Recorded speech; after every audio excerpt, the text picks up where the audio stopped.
Hi guys, so this is just a quick little hint and tip for anyone who's got certain Hoover, Candy or hair washing machines. You can check the number of cycles that your machine has run.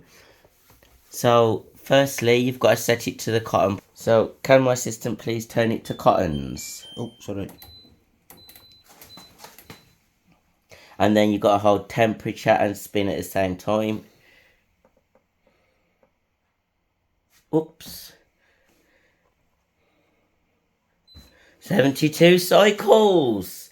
We've done since new in the Candy. Obviously when you release it, it goes back to the time. Yeah, then it goes back to whatever, half load. But yeah, thanks again for watching our little quick tip. And we'll see you all in the next one. Bye, Candy.